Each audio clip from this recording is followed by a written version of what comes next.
जय सिया राम। सर्व फलदायी हनुमान चालीसा की जो प्रत्येक चौपाइयाँ हैं अपने आप में काफ़ी गहरा रहस्य समेटे हुए हैं। इसके गूढ़ार्थ से परिचित होकर अगर हम हनुमान जी की आराधना करें तो सही मायने में जीवन की सार्थकता सिद्ध हो जाती है। मनुष्य का जो उद्देश्य है इस धरा पे आगमन का, वो उद्देश्य पूरा हो जाता है, उसको उसका ध्येय मिल जाता है। यानी सर्व फलदायी है हनुमान चालीसा। प्रत्येक मनुष्य के भीतर एक कामना रहती है, एक इच्छा रहती है कि उसके मन का हो जाए। व्यक्ति बाहर से चाहे कुछ भी कह ले, लेकिन भीतर कहीं ना कहीं एक बात तो दबी ही रहती है कि वो जैसा चाहता है वैसा एक संसार निर्मित हो जाए, वैसे उसके प्रियजन हो जाए, वैसे उसके लोग हो जाए, धन संपदा उसी रूप में आ जाए जिस रूप में वो चाहता है। यानी मनुष्य चाहता है कि अपनी कल्पना का संसार वो निर्मित कर ले। और ज़्यादातर मामलों में यही होता है कि किसी न किसी मांग की खातिर हम हनुमान जी से जुड़ते हैं कि मनोकामना पूरी हो जाए। गोस्वामी जी ने बहुत ही गहरा सूत्र दिया है, एक अद्भुत चौपाई की रचना की है हनुमान चालीसा में। और मनोरथ जो कोई लावे सोई अमित जीवन फल पावे। अगर बाहर से देखें तो इससे स्पष्ट होता है कि व्यक्तिगत जो भी मनोरथ है, मनोरथ मन के पीछे का रथ लगा हुआ है। यानी रथ जिस प्रकार से वहन करने का काम आता है वो वाहन है, उसी प्रकार से मन में जो हमारे विचार चलते हैं, जो हमारी इच्छाएं पनपती हैं, जन्म लेती हैं, मन रूपी रथ है जो उसका संवर्धन करता है, संवहन करता है, उसको ले जाता है आगे। ये प्रत्येक व्यक्ति की अपनी अपने मनोरथ होते हैं, मन की इच्छाएं होती हैं और प्रत्येक व्यक्ति चाहता है कि वो इच्छाएं पूरी हो जाए। तो इसलिए गोस्वामी जी कहते हैं कि और मनोरथ का तात्पर्य है कि जो भी मनोरथ हो, एक मनोरथ नहीं, दो मनोरथ नहीं, जितने भी मनोरथ हैं, और मनोरथ जो कोई लावे सोई अमित जीवन फल पावे। सीधे शब्दों में देखें, इसका अगर हम अर्थ निकालें तो अब तो यही है कि जो भी आपके मनोरथ हैं वो सब हनुमान जी पूरी कर देंगे। जो भी आप मन में इच्छा रखेंगे वो सब हनुमान जी पूरी कर देंगे। लेकिन इसमें गहरा सूत्र छुपा हुआ है, और जो लोग इस सूत्र को समझ जाएंगे, इसके गहरे गूढ़ार्थ से परिचित हो जाएंगे, वो कभी परेशान नहीं होंगे, वो शिकायती नहीं बनेंगे। वो ये कह करके भागते हुए नहीं दिखाई देंगे कि हनुमान जी सुन नहीं रहे, मनोकामना पूरी नहीं हो रही है, हनुमान जी तो सुन ही नहीं रहे। व्यक्ति इस भाव से बाहर आ जाएगा अगर इसके अर्थ को समझ ले तब, कि व्यक्ति जो चाहता है उससे कहीं ज़्यादा हनुमान जी प्रदान करने को तैयार बैठे हैं। और मनोरथ जो कोई लावे, जो हमारे मनोरथ हैं जो कोई लाता है, लाने का मतलब है कि यहाँ पे श्रद्धा से, विश्वास से, अपने कर्तव्य के माध्यम से जो हनुमान जी के सामने जो मनोरथ लेकर के जो व्यक्ति आता है, सोई अमित, अमित कहते हैं असीम, जीवन फल पावे। यहाँ गोस्वामी जी नहीं कह रहे हैं कि वो मनोरथ पूरा हो जाएगा, कहते हैं कि जो मनोरथ लेकर के व्यक्ति हनुमान जी की शरण में जाता है, उनके पास जाता है, सोई अमित जीवन फल पावे, उसको असीम जीवन फल की प्राप्ति हो जाती है। ये जीवन फल क्या है? व्यक्ति तो गया है मनोरथ लेकर के, और यहाँ गोस्वामी जी कह रहे हैं कि उसको जीवन का फल प्राप्त हो जाएगा। यहाँ ये नहीं कह रहे हैं कि व्यक्ति नौकरी की खातिर गया है तो उसको नौकरी मिल जाएगी, धन नहीं है तो हनुमान जी धन दे देंगे, रोजी रोजगार नहीं है तो वो दे देंगे, घर मकान नहीं है तो वो दे देंगे, रिलेशन ठीक नहीं है, रिश्ते हमारे ठीक नहीं चल रहे हैं तो वो ठीक कर देंगे। ये तो गोस्वामी जी नहीं लिख रहे हैं, उसमें लिख रहे हैं कि सोई अमित जीवन फल पावे। ये जीवन का फल क्या है?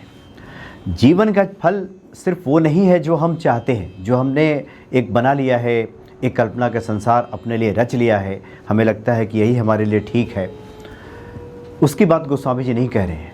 और वो बातें सिर्फ हनुमान जी पूरी नहीं करते। इसके तीन अर्थ हैं जो संत बताते हैं, जिनका अनुभव है, अनुभव सिद्ध है बातें हैं। वो ये है कि एक तो है कि आपके मनोरथ पूर्ण हो जाएंगे। पहली संभावना तो ये है कि जो भी मनोरथ है पूर्ण हो जाएंगे। किसी कारण से अगर वो वाला मनोरथ पूर्ण नहीं हुआ तो कुछ उससे बेहतर आपके जीवन में हो जाएगा। और तीसरी स्थिति ये होगी कि ना आपके जो आपने चाहा था वो ना वो पूरा हुआ, ना उससे बेहतर मिला, कुछ और ही मिलने की राह पे हम चल पड़े हैं आने वाले समय में।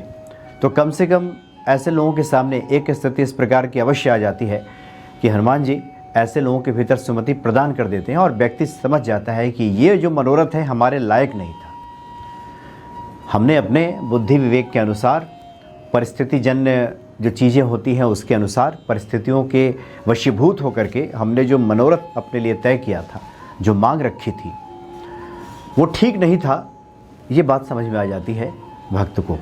तो जीवन का फल क्या है? जीवन का जो फल है वो जीवन का फल है जीवन की सार्थकता। अब सार्थकता किस में सिद्ध होगी? अगर कोई गृहस्थ है तो उसके जीवन की सार्थकता किस बात में है? उसकी सार्थकता इस बात में है कि धर्म, अर्थ, काम और मोक्ष में संतुलन बिठ जाए।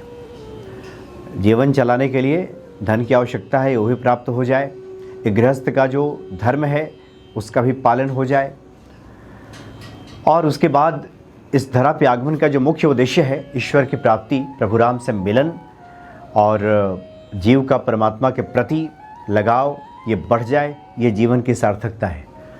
जीवन की सार्थकता सिर्फ वो नहीं है जो हमने अपने लिए तय किया है कि ये चीज़ें मिल जाएं, ऐसा ऐसा हो जाए तो फिर जीवन हमारा सार्थक हो गया। नहीं, ये तो जन्म जन्म का फिर चक्र चलते रहता है।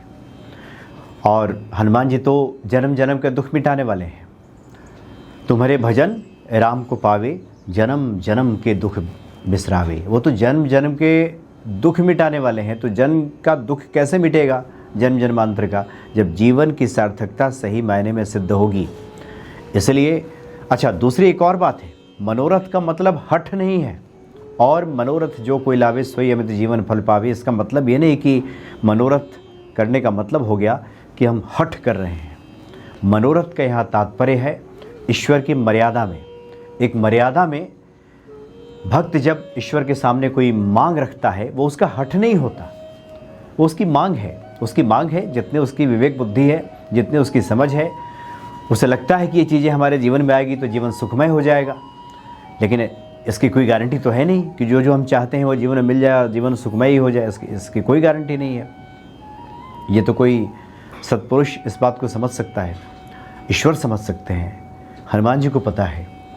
तो इसीलिए और मनोरथ जो कोई लावे, इसलिए गोस्वामी जी यहाँ तीनों ही बातें कह रहे हैं कि अगर आपका जो मनोरथ है आपके हित में अगर है, जो आपके जीवन की सार्थकता को सिद्ध करता है, आपकी कल्याण का मार्ग खोलता है, तो जो आपने सोचा है, चाहा है, वो पूरा हो जाएगा।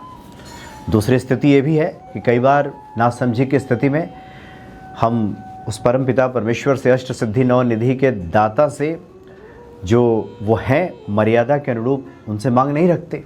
मांग बड़ी छोटी हो जाती है, वो तो बहुत कुछ देने को तैयार बैठे हैं। तो उस स्थिति में आपके लिए कुछ बेहतर वो प्रदान कर देते हैं। तीसरी स्थिति फिर वो होती है कि जब ना मनोरथ पूर्ण हुआ, ना उससे कुछ बेहतर मिला और भविष्य के गर्भ में अब बातें छिपी हुई हैं, तो व्यक्ति को कम से कम सुमति आ जाती है कि इसमें हमारा कुछ कल्याण छिपा हुआ है। इसलिए बहुत गूढ़ अर्थ लिए हुए ये चौपाई है कि और मनोरथ जो कोई लावे सोई अमित जीवन फल पावे। अमित कहते हैं असीम, जीवन का जो असीम फल प्राप्त हो जाएगा। सिर्फ एक फल नहीं, हम तो एक फल की मांग लेकर के बैठे हैं कि ये हमारे मन में है, एक इच्छा है, इसको पूरी कर दीजिए। लेकिन यहाँ गोस्वामी जी कहते हैं कि असीम फल मिलेगा, जिसकी कोई सीमा नहीं है। इतना कुछ मिल जाएगा जिसकी आप गिनती नहीं कर सकते, जिसकी गणना नहीं की जा सकती। तो ये जो चौपाई है, अगर हम लगातार इसका सुमिरन करते रहें, इसके गूढ़ अर्थ को समझते हुए, पैसे भी जैसे जैसे भक्ति आगे बढ़ती है तो भक्त की मांग घटने लगती है, भक्त की जो मांग है वो समाप्त हो जाती है और वो समझ जाता है कि क्या मांगे, हमारी इतनी सामर्थ्य कहाँ, इतनी समझ कहाँ कि उस विराट व्यक्तित्व से, जो पूरे सृष्टि का संचालक है, उससे हम क्या मांगें। समझ में बातें नहीं आती तो उसी पे छोड़ दिया जाता है कि जो हमारे लिए अच्छा हो वो आप कीजिए, जो हमारे हित में हो वो आप कीजिए। तो उसके बाद जैसे ही व्यक्ति ये समर्पण भाव में आता है, जब जब उसकी मांग रहती है तब तो उसको तो उतना ही मिलता है जितना उसने मांगा है। अब कोई भूखा व्यक्ति है तो उसे भोजन मिल जाए, ये इसके लिए बहुत बड़ी उपलब्धि है। किसी को नौकरी नहीं है, नौकरी मांग लिया, ये भी बड़ी उपलब्धि है। लेकिन यहाँ तो असीम मिलने को, असीम देने को तैयार बैठे हैं हनुमान जी कि सोई अमित जीवन फल पावे। अमित का अर्थ यहाँ असीम है। असीम जीवन का फल आपको प्राप्त हो जाएगा, जो आपने सोचा नहीं है, जिसके बारे में आपने कल्पना तक ना की होगी। लेकिन हनुमान जी को, परमपिता परमेश्वर को ये पता रहता है कि इस व्यक्ति का हित किस में है, ये जन्म जन्मांतर के चक्र में जो व्यक्ति फंसा हुआ है, ये कैसे जन्म जन्मांतर का दुख मिटेगा, ये तो ईश्वर को ही पता है। तो वो सब जो अमित जीवन फल है वो हनुमान जी प्रदान कर देते हैं। तो बड़ी अद्भुत चौपाइयाँ हैं हनुमान चालीसा की, और हनुमान जी तो परम दयालु है। किसी भी भांति, किसी भी रूप में अगर भक्त उनकी शरण में जाता है, उनका सुमिरन करता है, वो भक्त कभी खाली हाथ नहीं लौटता। धर्म, अर्थ, काम और मोक्ष, सही मायने में इसका संतुलन व्यक्ति के जीवन में बैठ जाता है। एक दूसरा अर्थ ये भी है कि अमित जीवन फल का यहाँ पे एक तात्पर्य होता है कि व्यक्ति पूर्णता को प्राप्त हो जाता है, उसकी मांग फिर समाप्त हो जाती है, सांसारिक मांग उसकी नहीं रहती। और व्यक्ति की जैसे ही सांसारिक मांग समाप्त हो जाती है, वैसे ही फिर उसे सब प्राप्त हो जाता है जो सच में उसे जीवन में चाहिए। यद्यपि सखा तव इच्छा नाही, मोर दरस अमोघ जग माही। मित्र, तुम्हारी कोई इच्छा नहीं है राजा बनने की, लेकिन मेरा दर्शन खाली तो जाएगा नहीं, तो राजा बना देगा। ये प्रभु राम का वचन है, और हनुमान जी भी उन्हीं के कार्यों को संभालते हैं। इसलिए व्यक्ति को सब प्राप्त हो जाता है जब हम हनुमान जी के ऊपर सब छोड़ देते हैं, सब समर्पित कर देते हैं। कोई हठ नहीं, मनोरथ है हमारे हित में है तो पूरा हुआ, नहीं है कुछ और दे दीजिए। वो भी अगर हमारे हित में नहीं है तो जो आपकी इच्छा वो कर दीजिए। ये सब आप पे ही छोड़ा है, तो जो अच्छा समझे ये तुझ पे छोड़ा है। तो हनुमान जी निश्चित तौर पे ऐसे भक्तों का कल्याण करते ही करते हैं। जय सिया राम।